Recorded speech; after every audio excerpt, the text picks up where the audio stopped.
আসসালামু আলাইকুম everyone, welcome to the another blog. নতুন একটি ব্লগ নিয়ে চলে এসেছি।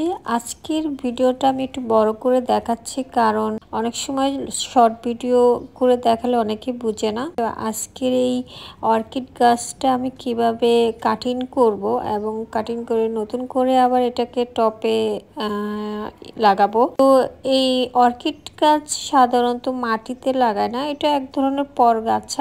এটার জন্য দেখা যাচ্ছে নারকেলের ছোবা বা ওই যে ইটের সুরকি এগুলো দিয়েই অর্কিড গাছগুলি করে। তো আমার এই অর্কিড গাছ বেশ কিছুদিন হয়েছে, এখন আর ফুল ফুটছে না, যেহেতু সামনে বর্ষার মৌসুম আসবে, গরম চলে আসছে, আর গরমের সময় বা বর্ষার মৌসুমে অর্কিডের ফুল ফুটে, তার জন্য আমি আগে থেকে রেডি করে ঠিক করছি। তো আমি ওকে সুন্দর করে কাটিং করে নেব অর্কিড গাছগুলো। তো কাটিং করে আমি যে মানে নারকেলের খোসা এগুলোকে পরিষ্কার করব, আর এটাকে আমি কিছুক্ষণ পানির মধ্যে ভিজিয়ে রাখবো।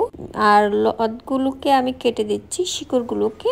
আর এর যেহেতু আমি বলেছি যে এটা পরগাছা, এগুলো মাটিতে লাগাতে হয় না, মাটিতে লাগালে অর্কিড গাছ মানে বাঁচবে না, মরে যাবে। আর অর্কিড গাছ বেশিরভাগ থাকে হলো ছাওয়ার মধ্যে, ডাইরেক্ট রোদ যেন না পড়ে, গ্রিন হাউসের মতন রাখতে হয়। তো আমি একটা বাটিতে পানি নিয়েছি, আর এখানে আমি একটু যে সারটা মিক্স করেছি এটার মধ্যে আমি কিছুক্ষণ অর্কিড ডালগুলো রেখে দেব। তারপরে আমি এখানে সুরকি নিয়েছি, ইটের খোসা এগুলো নিয়েছি।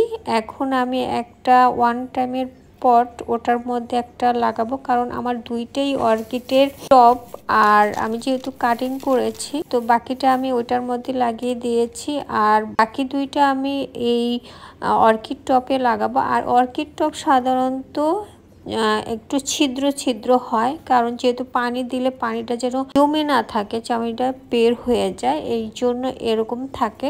আর এইভাবে আমি অর্কিড গাছগুলো ঠিক করে নিচ্ছি, যেহেতু সামনের সময় যেন অর্কিড ফুলগুলো যেন ফুটে। আমার তো অর্কিড ফুল খুবই ভালো লাগে। আর এদিকে বাকি যে ডালগুলো আমি কেটেছি ওইগুলো আমি নারকেলের খোসার মধ্যে বেঁধে আমি একটা গাছের মধ্যে এটাকে বেঁধে দিব, পরবর্তীতে এই অর্কিড গাছটা যেন গাছের সাথে এবং ইসের মতন করে যেন লেগে থাকে।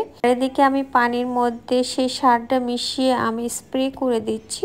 আমি পরবর্তীতে এটার নাম বলে দেব। এটা দিলে অর্কিড ফুলগুলো ফুটবে এবং গাছগুলো ভালো থাকবে। তো আমি এই পানিগুলো এখন আমি স্প্রে করব গাছগুলোতে। এই পানি সব গাছেই দেওয়া যায়, তাতে করে গাছের ফুল হবে। তো আমি এই পানি স্প্রে করছি অর্কিড গাছে।